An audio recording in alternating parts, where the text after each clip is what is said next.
Hi there. I want to go over another optimization problem now, which is using optimization to find the shortest distance between a line and any other point.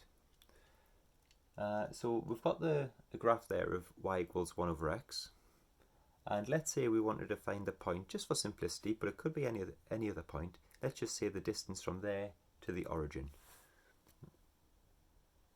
Okay, so I could draw a line from the origin to the curve at different points, and the question is at which point here, which value of x and y is this line the shortest.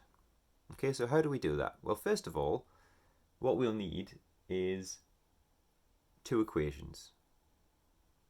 We have a constraint equation, which is an equation that links y and x together. Well, we already have that. Okay, we already know that y equals 1 over x. Okay, so in this case, that is our constraint equation.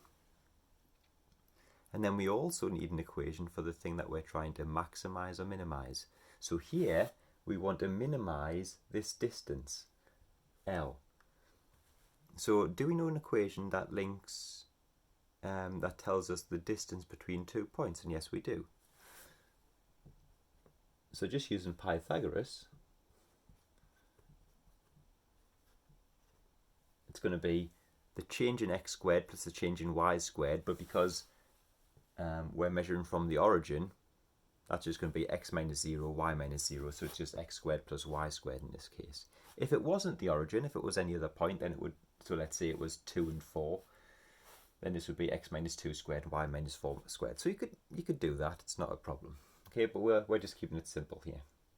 So we want to use the constraint in here. Okay, so we'll rewrite that. So x squared plus and y is equal to 1 over x. This is 1 over x squared. So now we've got that the distance is a function of x only. So now we can differentiate it and find the point where that's a minimum. So dl by dx. Well, we've got a function of a function, so we've got a square root and then we've got this bit inside. So we're going to have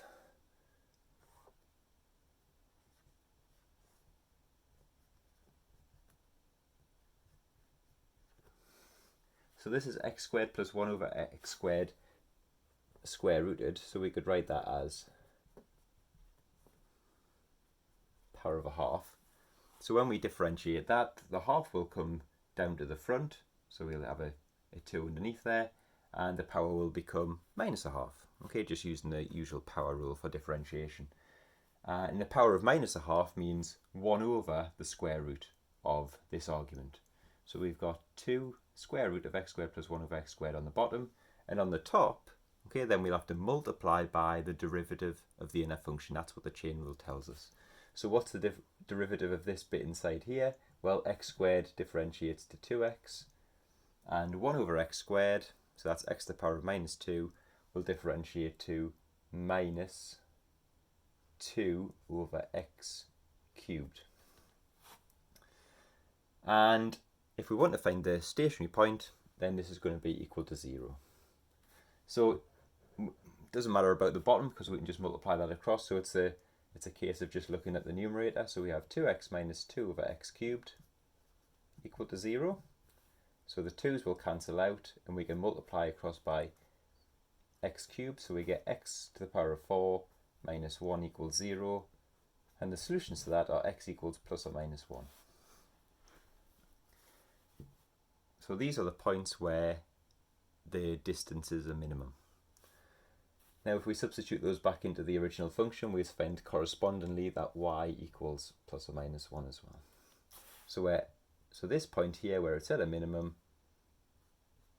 is at 1 and 1, and also because this graph also exists in the third quadrant there, we also have this point minus 1 and minus 1. How do we know it's a minimum? Well, differentiate again would be the usual technique, but I wouldn't really want to do that with this equation. It's already quite messy. So what probably is a bit easier is if we just look at a point before and after these stationary points. So I'll look at, so x equals 1 here, so I'll look at x equals, say, 1.1 and x equals 0.9, a point just before and just after the stationary point.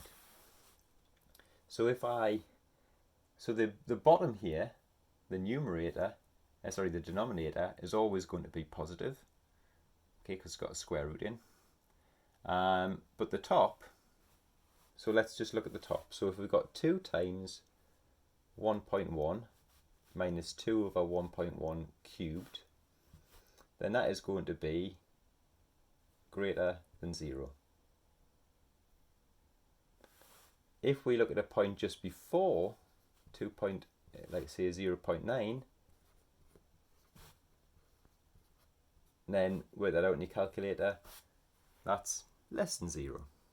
So what that tells us is before, so if we've got L and X, so we know when X is equal to 1, L has its, we're claiming a minimum value.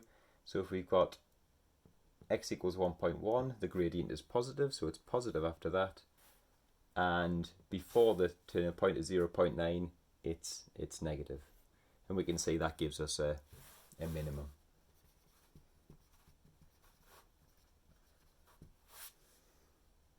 Now you can apply this to more complicated functions than this one. It just means that when you do your differentiation, it takes a little bit more work, but it's quite a general technique.